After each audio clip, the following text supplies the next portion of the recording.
Bismillahirrahmanirrahim. Bismillahirrahmanirrahim. Alhamdulillah, salatu wassalamu ala sayyidina Rasulillah Muhammad bin Abdullah wa ala alihi wa sahbihi wa man walah wa ba'du. Kita pada pertemuan yang lalu memperbahaskan tentang persiapan-persiapan perjalanan hijrah Nabi Muhammad sallallahu alaihi wa ala alihi wasallam ke Madinah Al-Munawwarah, dengan beberapa pertemuan yang dilakukan oleh baginda Rasulullah bersama dengan orang-orang Madinah yang datang ke Mekah untuk melakukan haji, dan berlakunya Bai'ah Aqabah yang pertama dan Bai'atul Aqabah yang kedua. Ini pembahasan yang saya bahas pada pertemuan yang lalu, di mana baginda Rasulullah mengambil bai'ah daripada orang-orang Madinah yang datang ke Mekah untuk haji. Diambil bai'ah oleh Nabi sebagai persiapan kedatangan Nabi ke kota Madinah Al-Munawwarah. Bai'ah itu mengandungi perlindungan daripada orang-orang Madinah kepada baginda Rasulullah bila Nabi datang ke kota Madinah, supaya terjamin keselamatan Nabi sallallahu alaihi wasallam. Bila berhijrah ke kota Madinah, ada yang menjaga, ada yang melindungi, ada yang menyambut, supaya tidak berlaku seperti kedatangan Rasulullah ke Taif ketika berdakwah, yang pada ketika itu dilempar, disakiti dan dihalau dan seterusnya. Bai'atul Aqabah itu berlaku pada tahun ke-11 dan 12 daripada kenabian Nabi Muhammad SAW. Yani setelah Nabi berdakwah selama 12 tahun, baru mendapatkan bai'ah baru mendapatkan jaminan melalui bai'ah dengan orang-orang di Madinah. Pada ketika itu jumlahnya lebih kurang ada 70 orang yang berbai'ah kepada Rasulullah untuk memberikan perlindungan. Maka bermula daripada situ persiapan hijrah sudah dipersiapkan oleh baginda Rasulullah sallallahu alaihi wasallam. Nanti akan dibahaskan kenapa Nabi perlu mengambil langkah-langkah demikian, persiapan sebagai sebab, akan dibahaskan kemudian insyaallah.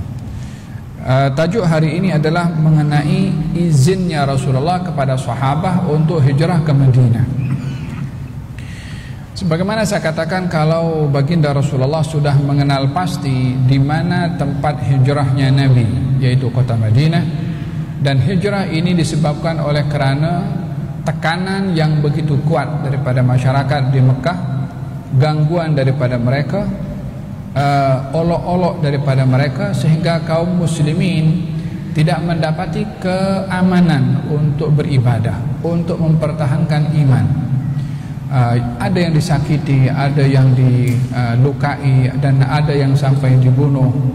Kita semua sedia maklum bagaimana kisah Bilal ibn Rabah, Ammar bin Yasir, dibunuh ayahnya, ibunya, hanya semata-mata kerana beriman kepada baginda Rasulullah.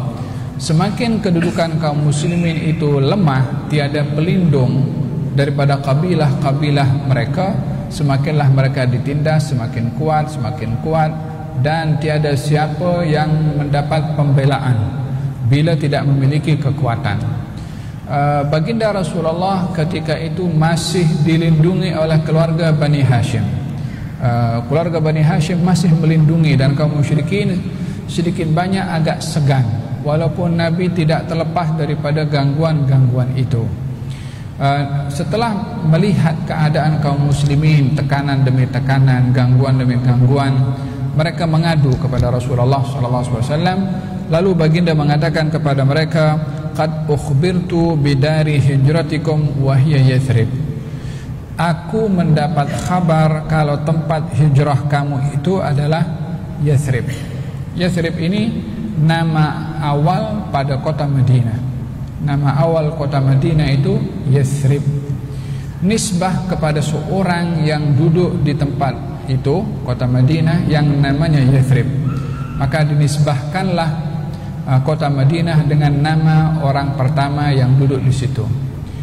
Yang kedua, Yathrib ini artinya yahlik, binasa, disebabkan oleh kerana di Madinah pada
ketika ingin berhijrah, beliau bawa pedangnya dalam sarungnya, kemudian bawa busur panahnya, dan kantong yang berisi anak panah itu diisi dengan penuh.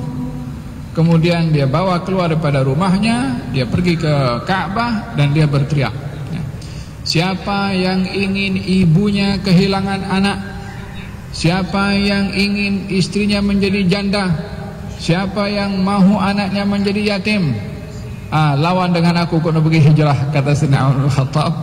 Dia cabar macam tu kepada semua. Orang hanya dengar saja, tak ada yang berani untuk menghadap kepada Sayyidina Umar bin Khattab radhiyallahu anhu arda. Beliau seorang sahaja yang berhijrah dengan terang-terangan dan bahkan mengisytiharkan perjalanan hijrahnya, dan itu tidak dilakukan oleh kaum muslimin secara keseluruhan, termasuk oleh baginda Rasulullah sallallahu alaihi wasallam. Nabi berhijrah secara senyap-senyap. Apa bezanya Nabi berhijrah senyap-senyap, Sayyidina Umar berhijrah terang-terang? Adakah Sayyidina Umar lebih berani daripada Rasulullah? Adakah Sayyidina Umar lebih bertawakal lebih daripada Rasulullah? Wallahi, yang mengajarkan keberanian kepada Sayyidina Umar Rasulullah, yang mengajarkan tawakal kepada Sayyidina Umar Rasulullah. Tapi kenapa beza hijrahnya Rasulullah secara senyap-senyap dan hijrahnya Sayyidina Umar secara terang-terang. Sebelum saya jawab yang itu, membahaskan tentang dugaan demi dugaan yang dilalui oleh kaum muslimin yang berterusan hari demi hari, hatta pada saat hijrahnya kaum muslimin pun bukanlah itu sesuatu yang menggembirakan bagi kaum muslimin pada hakikatnya, disebabkan oleh karena kaum muslimin berada di Mekah waktu itu mendapati cabaran, ditekan, diseksa, disakiti. Ketika diberi izin untuk berhijrah ke Madinah, terpaksa berhadapan dengan fitnah yang kedua, yaitu meninggalkan negeri tersayang, meninggalkan kampung halaman, meninggalkan keluarga. Tidak mudah waktu itu nak berhijrah dengan satu family, lebih-lebih perjalanan waktu itu tidak aman seperti saat ini, dan memerlukan kepada bekalan yang banyak, dan tidak semua kaum muslimin itu memiliki kemampuan dari segi keuangan untuk membawa ahli keluarganya, sehingga mereka terpaksa berhijrah meninggalkan anak istrinya, dan terpaksa mereka terpisah daripada keluarganya.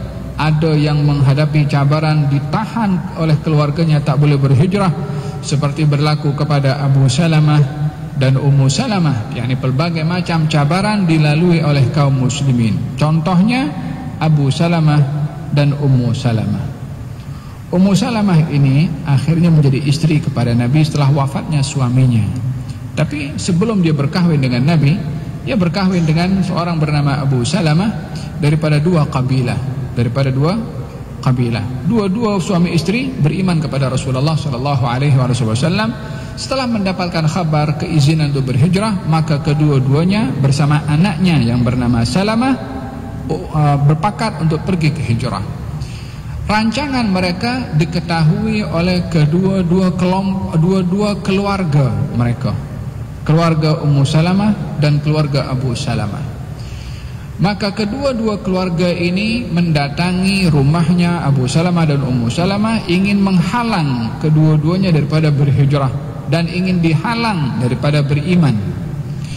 Ketika itu Abu Salamah berjaya melepaskan diri daripada tangkapan ahli keluarganya dan lolos daripada tangkapan itu dan menyambung perjalanannya. Sementara istrinya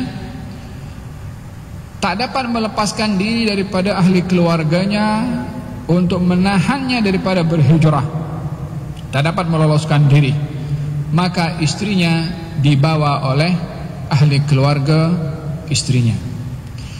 Anaknya yang masih kecil, karena ini lahir daripada dua keluarga, maka kedua-dua keluarga pada berebut siapa yang berhak untuk mengambil anak ini. Kan suami istri Abu Salamah sudah lepas, istrinya kena tangkap, tinggal anaknya yang masih kecil. Maka berebut keluarganya istri Abu Salamah dengan keluarganya Abu Salamah, tarik menarik budak kecil, satu tangan ditarik oleh keluarganya Ummu Salamah, satu tangan ditarik oleh keluarganya Abu Salamah.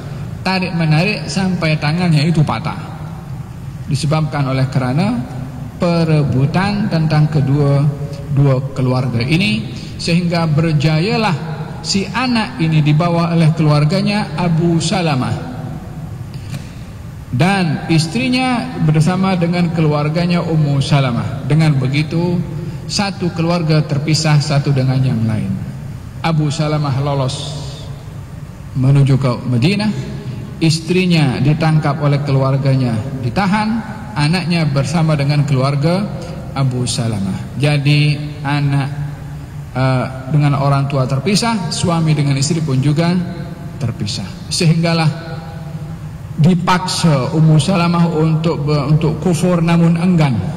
Last kali mereka surrender keluarganya. Kenapa kau nak biarkan perempuan yang terpisah dengan anak dan juga istrinya dengan suaminya, sementara diperintahkan diajak untuk kufur pun tak nak juga. Lepaskan sajalah, biar dia nak buat apa saja terpulang kepada dia. Sudah dipaksa untuk kufur, tidak berjaya. Maka dilepaskanlah, yang pada akhirnya singkat cerita Ummu Salamah dikembalikan dengan anaknya yaitu Salamah, dan kedua-duanya pergi berhijrah ke Madinah Al-Munawwarah.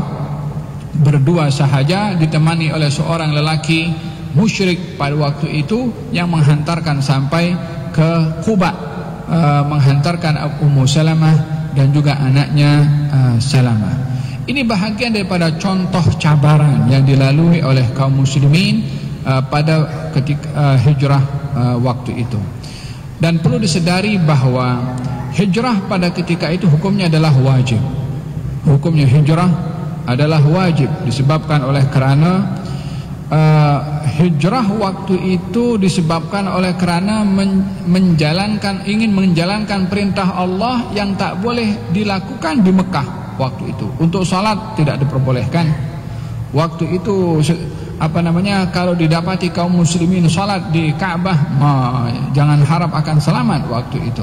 Bila dijumpai orang membaca Al-Quran akan diganggu dan disakiti. Walhasil tidak ada keamanan untuk melaksanakan ibadah yang wajib kepada Allah Subhanahu wa taala. Oleh sebab itu, nikmat yang paling besar diberikan oleh Allah kepada umat Islam adalah nikmat aman beribadah. Dan dijadikan oleh Nabi SAW satu negara sezalim apapun penguasa negara itu, selagi tidak menghalang masyarakatnya untuk ibadah dengan aman dan tentram, maka tidak boleh merubah ke negara itu sendiri. Demikian dalam sabda Nabi SAW ketika ditanya tentang, ya Rasulullah, kalau penguasa itu penguasa zalim, bolehkah digulingkan? Kata Nabi, selagi mana tidak menampakkan kekufuran, yakni tidak mengajak orang berbuat kufur dan membiarkan orang untuk beribadah tanpa diganggu, maka tidak diperbolehkan untuk menggulingkan satu kerajaan yang sudah yang sudah terpilih dengan sah dan benar. Ukurannya adalah selagi tidak melakukan kekufuran, yakni mengajak kekufuran kepada kaum muslimin, tidak menghalang untuk orang melakukan ibadah dengan aman. Falhasil yang dicari oleh Nabi dengan berhijrah adalah mencari aman untuk beribadah. Itulah wajibnya hijrah pada ketika itu. Jadi situasi kewajiban hijrah pada ketika itu bukanlah hanya berlaku pada waktu itu, tapi hukum mengikut illah.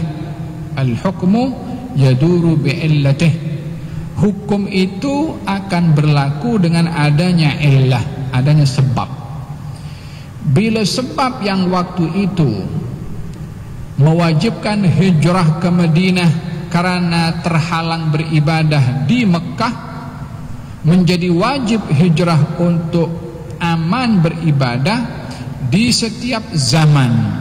Bila di satu tempat terhalang seorang mukmin beribadah dengan aman, ditekan, dihalang, disakiti, maka wajib dia berhijrah daripada tempat tersebut untuk menjadi tempat yang lebih aman untuk dia beribadah, apapun nama negeri atau negaranya. Kalau Mekah saja yang merupakan kotanya Allah ketika dikuasai oleh kaum musyrikin waktu itu dan dihalang kaum muslimin untuk beribadah, Nabi wajibkan kaum muslimin berhijrah, apatah lagi tempat-tempat yang lain yang kalau didapati penduduknya ke orang umat Islam dihalang untuk beribadah di situ, pergi hijrah ke tempat lain, dan bukan merupakan alasan darurat tidak beribadah karena kalau beribadah ditekan oleh penguasa pada waktu itu. Alam takun ardullahi wasi'atun fatuhajiru fiha. Bukankah buminya Allah ini luas untuk kamu pergi berhijrah untuk menjadi tempat yang lebih selamat dan aman untuk kamu beribadah kepada Allah Subhanahu wa taala. Dan dengan demikian hukum hijrah ini wajib bila illah, sebab yang ada pada ketika itu, sebab yang ada di zaman kita sekarang, maka kewajiban hijrah kekal dan bukan hanya pada waktu zaman Nabi sallallahu alaihi wa ala alihi wa sahbihi wasallam. Ini berkenaan dengan situasi kaum muslimin ingin lepas daripada fitnah gangguan di Mekah. Mereka berhadapan dengan fitnah meninggalkan kampung halaman tersayang, meninggalkan ahli keluarga, dan ini pun juga merupakan fitnah yang dilalui oleh kaum al-muslimin. Yang kedua, perbezaan antara hijrahnya Rasulullah sallallahu alaihi wasallam dengan hijrahnya Sayyidina Umar ibn Khattab radhiyallahu anhu wa ardhah. Perbezaannya adalah baginda Rasulullah perbuatannya itu menjadi hukum atau sumber hukum. Perkataan Nabi sumber hukum, perbuatan Nabi pun sumber hukum, tindakan Nabi sumber hukum. Dan tidak ada hukum yang diambil selain daripada Nabi. Selain daripada Nabi bukan menjadi sumber hukum antara wajib atau yang tidak, tetapi ianya lil istiqnas, yakni nak menggunakannya boleh, tak menggunakannya pun tak mengapa kalau yang melakukan bukan Nabi SAW. Tapi kalau Nabi yang melakukannya adalah sumber hukum. Wa ma atakumur rasulu fakhudhuhu. Yang datang daripada Rasul kamu ambil, karena itu sumber hukum. Dalam pengambilan hukum kita dalam Ahlus Sunnah wal Jamaah, yang pertama adalah Alkitab, yakni Al-Quran, firman-Nya Allah. Yang kedua adalah As-Sunnah, perbuatan Nabi, perkataan Nabi, tindakan Nabi. Itu sumber hukum yang utama. Barulah sumber hukum yang merupakan pecahan, yaitu ijma' dan juga qiyas. Ijma' ini diambil daripada Quran dan juga hadis. Qiyas pun diambil daripada Quran dan juga hadis. Dua-dua ijma' dan juga qiyas adalah cabang kepada Quran dan juga hadis dan sunnah, yang mana Quran dan juga sunnah ini kedua-duanya adalah wahyu dari Allah Subhanahu wa ta'ala. Idzan, dengan demikian perbuatan Rasulullah sallallahu alaihi wasallam yang ketika ingin berhijrah waktu itu berpesan kepada Sayyidina Abu Bakar As-Siddiq, mengajak Sayyidina Abu Bakar As-Siddiq untuk hijrah menemani baginda Rasulullah. Dan pada ketika itu baginda Rasulullah SAW berhadapan dengan kaum musyrikin yang berpakat satu dengan yang lain untuk menghalang hijrahnya Nabi setelah mereka mendengar Nabi akan pergi hijrah. Dalam Al-Quranul Karim Allah Subhanahu wa ta'ala berfirman, wa id yamkuru bikal ladzina kafaru. Ketika orang-orang kafir ini berpakat untuk melakukan al-makr, tipu muslihat, liyuthbituka au yaktuluka au yukhrijuka. Mereka berpakat untuk membunuh engkau atau memenjarakan engkau atau mengusir dan memulaukan engkau. Membunuh, memenjarakan dan juga mengusir. Wa yamkuruna wa yamkurullah wallahu khairul makirin. Mereka melakukan tipu muslihat, Allah akan kembalikan tipu muslihat kepada diri mereka yang melakukan tipu muslihat. Ayat ini merujuk kepada satu perhimpunan yang pernah diadakan di Darun Nadwah.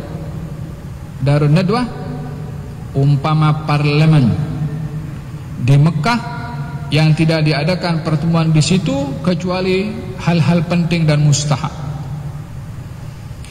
Di antara hal penting dan mustahak yang dibahaskan dalam parlemennya Abu Jahal, membahaskan tentang sikap yang perlu diambil untuk menghalang Rasulullah dalam berdakwah. Dalam pertemuan itu, sementara mereka berbincang, ada seorang tua laki-laki datang menawarkan diri untuk hadir. Katanya syaikhun, orang tua daripada Najd. Najd ini sebelah selatan Saudi, dekat menghala ke Riyadh. Ingin hadir bersama, yakni untuk berkongsi maklumat dan pendapat. Katanya silahkan masuk. Satu orang berbincang, mengedepankan idea. Katanya ini Muhammad tidak boleh halang kecuali kita halau. Maknanya kita keluarkan daripada Mekah, kita pulaukan. Kata syekh yang tua ini mengatakan pendapat ini tak boleh diterima. Sebab kalau kamu pulaukan dia, halau dia ke tempat lain, dia pengaruhi orang lain di sana, menyusun kekuatan, mereka akan perangi engkau nanti. Katanya, betul juga. Kamu tak tengokkah macam mana dia punya cakap itu indah sehingga mempengaruhi kepada orang lain? Maksudnya Quran yang dibaca oleh Nabi SAW. Pendapat ini reject, tak diterima, tak mendapatkan sokongan 2/3. Satu orang pula keluar pendapat, baik kita penjarakan sehingga dia tidak boleh berdakwah, tidak boleh bercakap. Kita masukkan satu tempat, kunci penjara sehingga tak boleh keluar. Kata Syekh tua ini mengatakan, pendapat ini pun tak boleh terima. Kenapa? Kalau kamu penjarakan Muhammad, dia punya kabilah daripada Bani Hashim akan paksa untuk keluarkan. Dia pun ada bodyguard ataupun ada kabilah yang kuat untuk melindunginya. Pendapat ini tak boleh terima, pun sama tak dapat persetujuan daripada majority. Last sekali, pendapatnya Abu Jahal, ketua yang memimpin pertemuan waktu itu. Katanya, aku ada idea. Apa idenya? Kita ambil daripada 10 kabilah satu pemuda. Daripada 10 kabilah diambil satu pemuda, ada 10 anak muda mewakili 10 kabilah. Masing-masing diberi pedang dan berhimpun di hadapan rumah Muhammad. Muhammad keluar, dibunuh oleh 10 orang ini satu kali pukulan. Sehingga dengan demikian terbunuhnya Muhammad terpecah kepada 10 orang yang membunuh kepadanya. Maka tidak mungkin Bani Hashim akan menuntut darahnya Muhammad dengan 10 orang. Tak mungkin 10 orang dikorbankan. Jadi pada akhirnya Bani Hashim pun akan merujuk kepada ganti rugi. Kalau Bani Hashim menuntut ganti rugi, kita beri ganti rugi. Yang penting kita dengan Muhammad settle. Kata Syekh tua ni, baru ini pendapat yang betul. Tahu siapa Syekh tua itu? Iblis yang menyerupai manusia. Keputusan pertemuan waktu itu disepakati demikian. Diambil 10 anak muda, masing-masing diberi pedang dan berdiri di hadapan rumah Rasulullah di atas kuda masing-masing. Waktu itu Nabi mendapatkan arahan daripada Abu Jibril untuk keluar.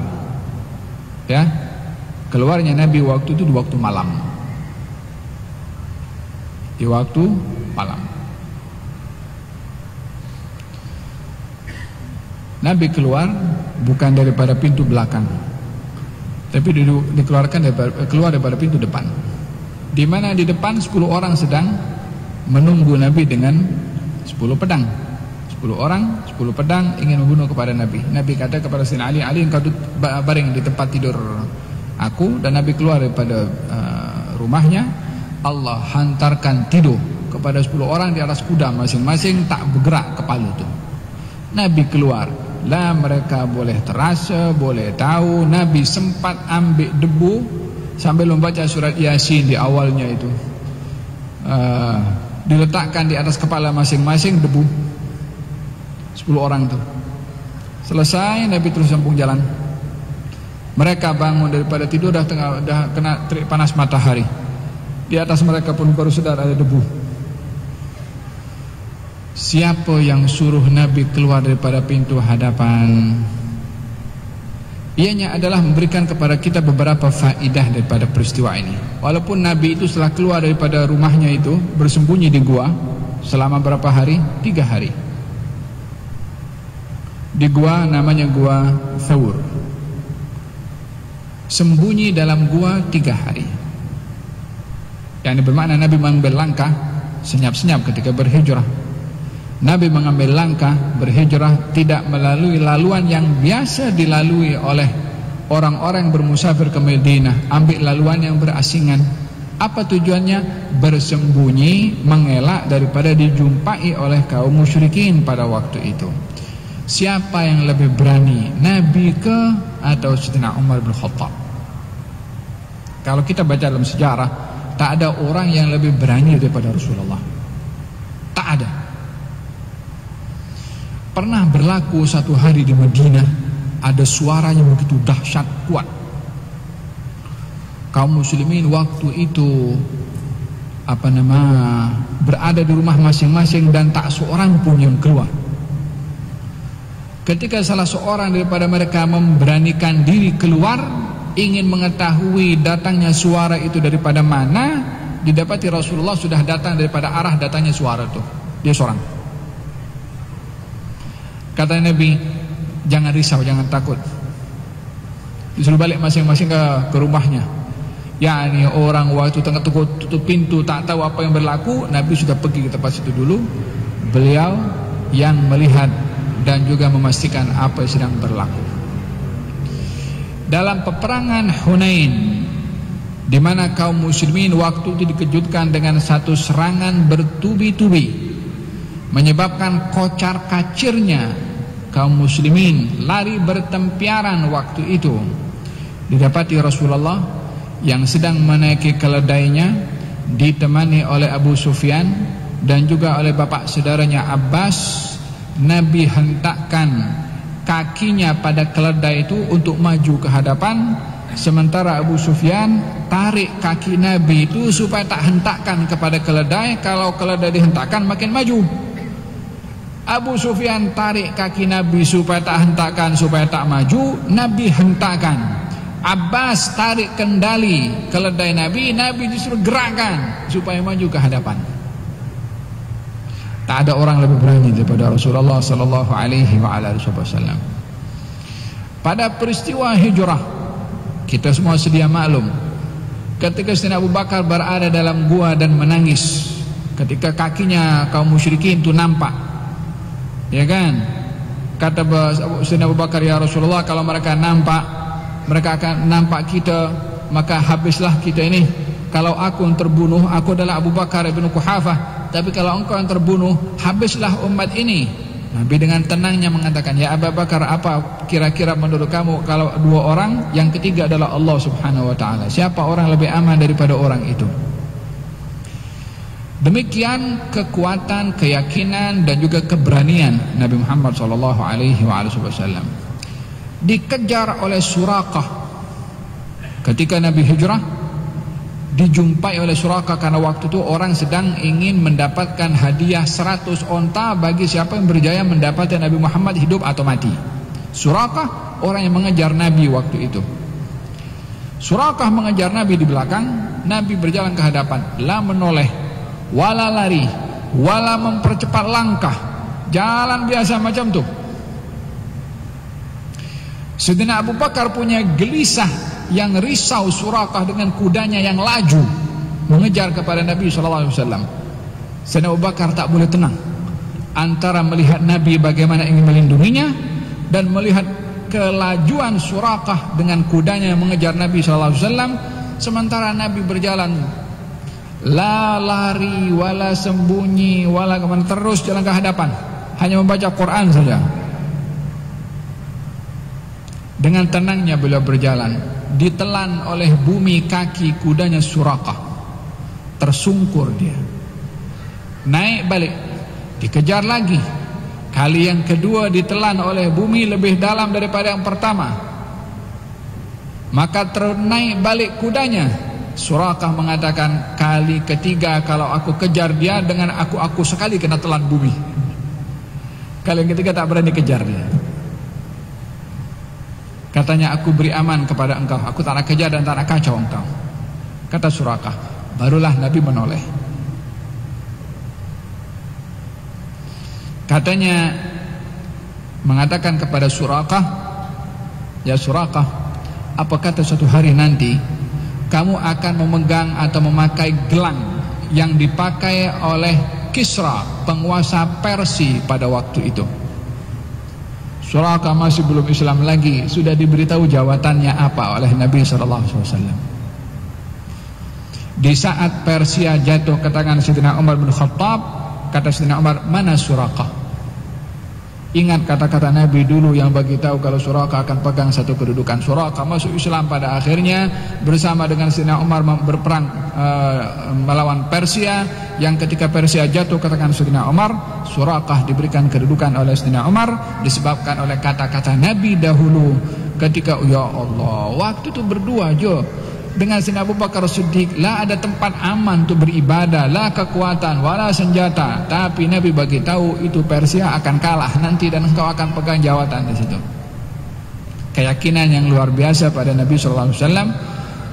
Inti daripada kisah ini keberanian Nabi sallallahu alaihi wasallam terhadap sesiapapun.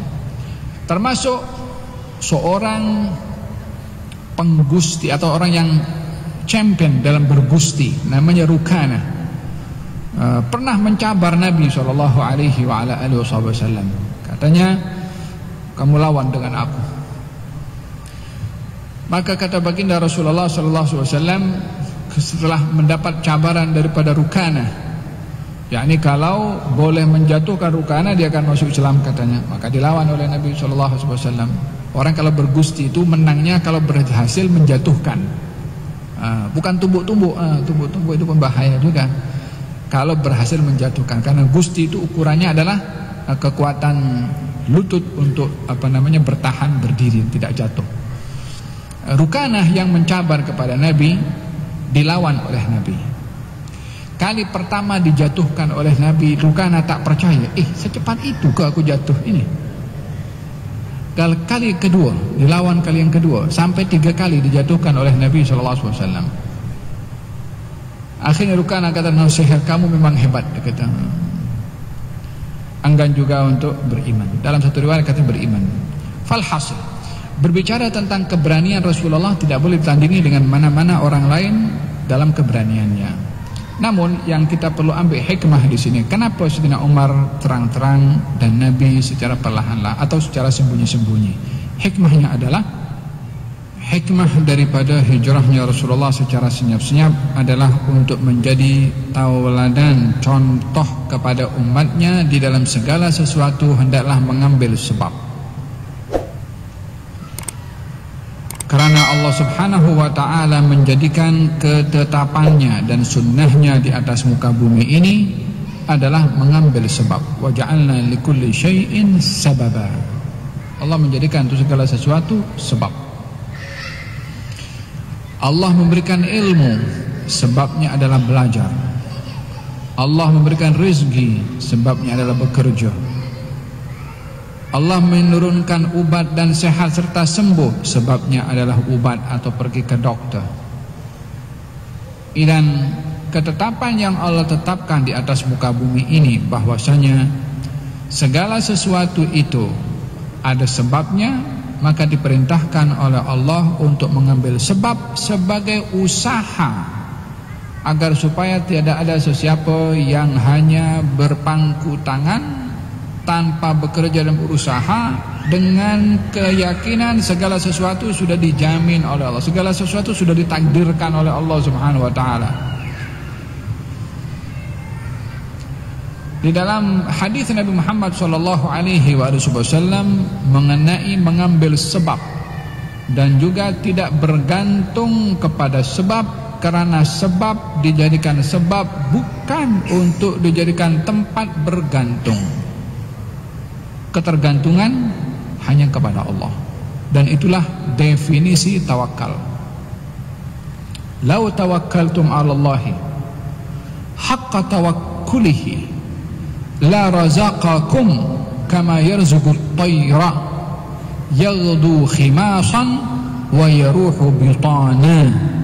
Kalau kamu benar bertawakal kepada Allah, maka Allah akan memberi rezeki kepada kamu seperti mana memberi rezeki kepada seekor burung, terbang daripada sangkarnya itu dalam keadaan lapar, balik di waktu petang dalam keadaan kenyang.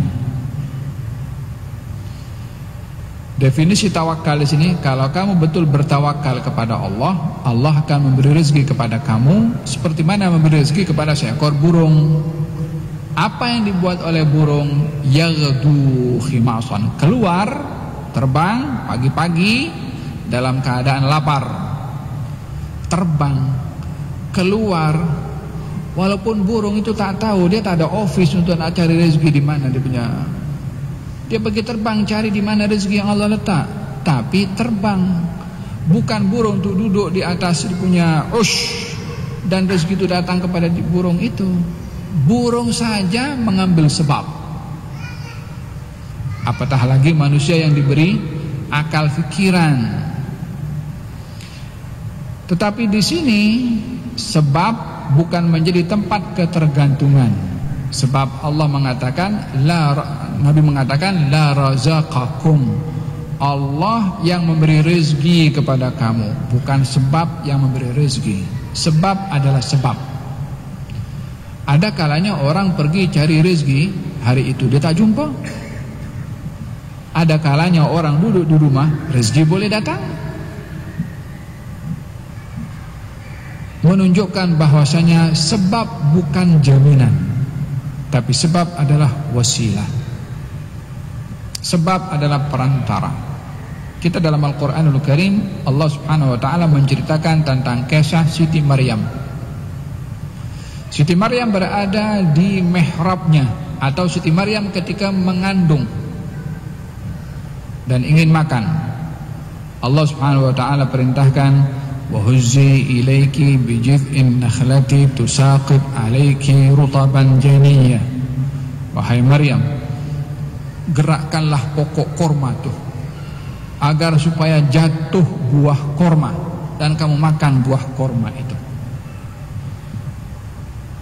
Kita satu masjid nih kalau pergi ke pokok korma kasih gerak, tak bergerak dia. Macam mana seorang perempuan mengandung seorang diri diperintahkan untuk kasih gerak pokok korma, apa yang akan bergerak? Pokok korma dengan begitu kuat, nak kasih gerak macam mana? Ya kan? Ikut hukum akal, macam mana nak kasih gerak pokok korma? Kalau pergi pun juga mana boleh bergerak? Yang suruh siapa? Yang suruh kasih gerak pokok korma itu yang cipta tu pokok, yang tumbuhkan tu pokok. Takkan yang maha menciptakan segala-galanya, menciptakan pokok tu, suruh kita buat sesuatu yang tak boleh bermanfaat. Siti Maryam tak tanya, Allah macam mana kasih gerak pokok kurma, aku perempuan hamil. Tak kayak macam tu. Disuruh dia pergi, dipegang itu pokok untuk kasih gerak. Allahu alam bergerak atau tak bergerak, tapi ikut kita punya ni mana boleh bergerak itu. Dia ambil sebab, pergi ke pokok tu. Walaupun keyakinannya pokok itu tak boleh bergerak, tapi karena yang menyebabkan jatuhnya buah korma bukan karena sebab gerakan itu sebab sahaja. Yang menjatuhkan itu adalah Allah Subhanahu wa ta'ala. Demikian kita di dalam mengambil sebab, tidak bergantung kepada sebab. Oleh sebab itu definisi tawakal adalah meletakkan ketergantungan kepada, arti tawakal mengambil sebab dan meletakkan ketergantungan kepada yang menjadikan sebab. Itu tawakal. Orang yang dia bertawakal dengan bergantung kepada sebab bukan tawakal. Karena tawakal hanya kepada Allah, bukan kepada sebab. Wa kafa billahi wakilah.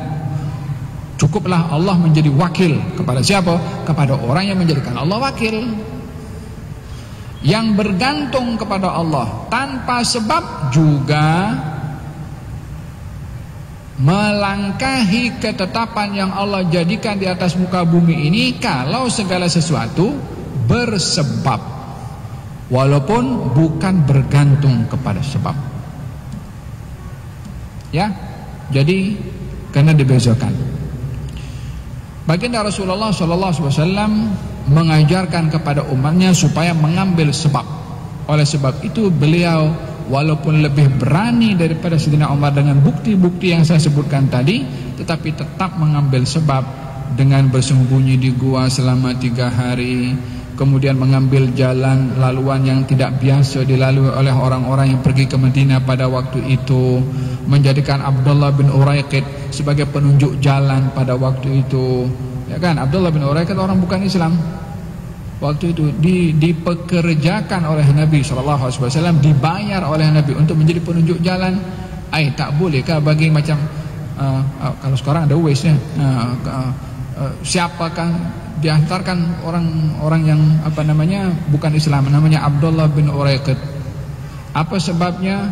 Ukurannya adalah kepada kemahiran, keahlian, skill. Hatta kepada orang bukan Islam, kalau memiliki skill yang bermanfaat, manfaatkanlah skill itu.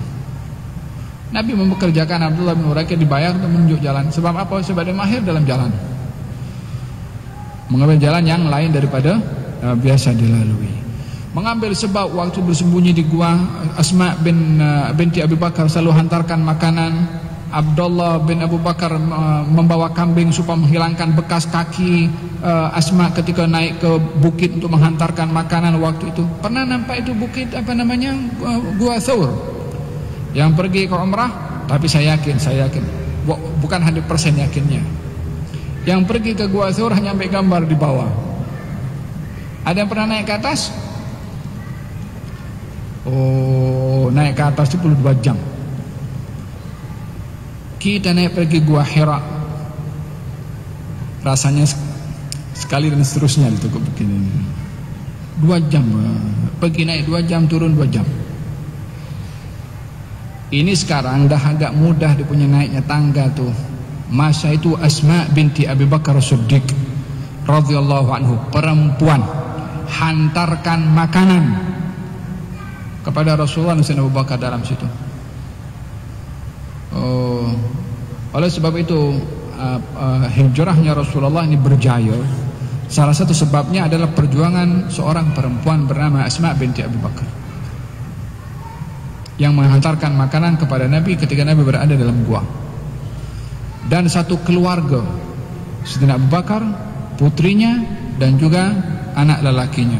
Siti Aisyah masih kecil waktu itu. Asma lebih dewasa untuk menghantarkan makanan untuk Rasulullah SAW dan juga Sayyidina Abu Bakar Siddiq radhiyallahu anhu wa ardha. Demikian beberapa hal yang perlu kita ambil hikmah daripada perjalanan hijrahnya Nabi Muhammad SAW.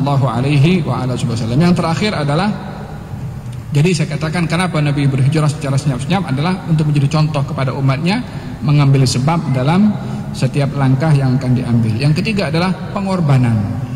Pengorbanan yang kita lihat, yang perlu kita ambil hikmah daripada sini adalah pengorbanan baik daripada Nabi dan Sayyidina Abu Bakar sebagaimana saya katakan tadi, dan pengorbanan orang-orang yang berhijrah, mengorbankan hartanya, tenaganya, keluarganya, meninggalkan kampung halamannya untuk semata-mata mencari kebebasan dalam beribadah.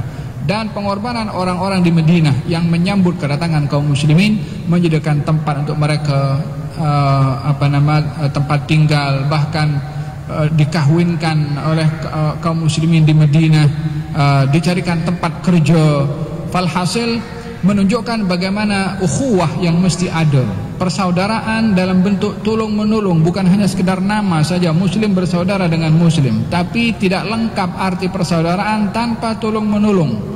Dan itu yang berlaku pada kejayaan hijrahnya baginda Rasulullah bersama dengan kaum muslimin ke Madinah adalah tolong menolong. Kaum muslimin yang berhijrah daripada Mekah la membawa istri, wala membawa harta yang cukup, tidak punya kenalan pun di Madinah, tapi di Madinah menyediakan segala-galanya. Tempat tinggal disediakan, bekerja disediakan modalnya untuk bekerja, dikahwinkan dengan masyarakat di Madinah, sehingga ikatan persaudaraan waktu itu amat jelas dan juga istimewa. Bahkan pada ketika dahulu warisan harta itu diwarisi oleh bukan oleh keluarga, tapi diwarisi oleh saudaranya seiman. Kaum Ansar bila meninggal dunia, yang menjadi ahli waris adalah orang Muhajirin, saudaranya itu. Sampai begitu dahulu ikatan persaudaraan antara kaum muslimin untuk saling membantu, dan tidak sempurna persaudaraan tanpa membantu. Al-muslim alal muslim kal bunyan, kata Nabi. Orang Islam dengan orang Islam umpama satu bangunan. Ini kalau kita nampak Masjid Al-Azim dengan megahnya dan masya Allah luar biasa. Ini ada tiang di sini, tiang di sini. Coba tiang sini tak ada, runtuh. Orang Islam itu begitu, umpama saling mendukung satu dengan yang lainnya. Tidak adanya saling tolong menolong, tidak ada persaudaraan antara kaum muslimin. Oleh sebab itu kata baginda Rasulullah, yang menjadi penghalang kepada perpaduan dan persaudaraan dua penyakit penting. Apa itu? Penyakit benci dan dengki. Ini apa namanya, cancer stage 14. Bahaya betul. Gal dabba ilaikum da'ul umam, akan menimpa kepada kamu penyakit yang menimpa umat.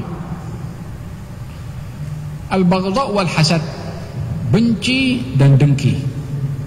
Wal baghdha hiya al-haliqah, benci ini umpama pencukur. La aqul haliqatu sya'ri, aku tak kata pencukur rambut, walakinahu haliqatu din, tapi pencukur agama.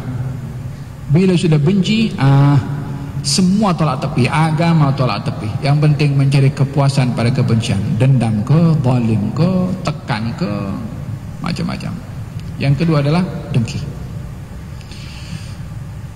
Hadirin hadirat yang dirahmati oleh Allah, demikian beberapa hikmah yang kita perlu ambil daripada peristiwa perjalanan hijrah Nabi Muhammad sallallahu alaihi wa ala alihi wasallam. Kita akan teruskan pertemuan yang akan datang memperbahaskan ketika Nabi sampai di Madinah, apa yang berlaku pada saat Nabi sampai ke Madinah. Nah, apa tindakan Nabi ketika sampai di kota Madinah, kita akan teruskan pada pertemuan yang akan datang insyaallah.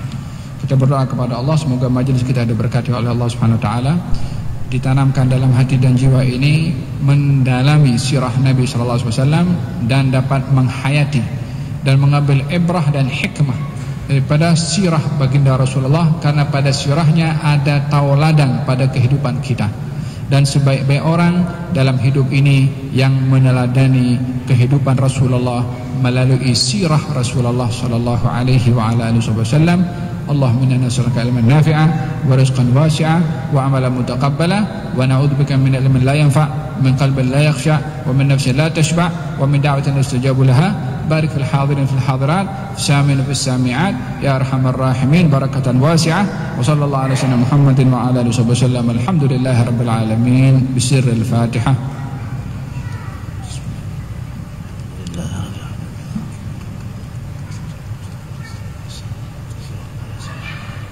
ربنا تقبل منا إنك أنت السميع العليم تب علينا إنك أنت التواب الرحيم دعواهم فيها سبحانك اللهم وتهم فيها سلام وآخر دعواهم الحمد لله رب العالمين تقبل الله منكم إنه منكم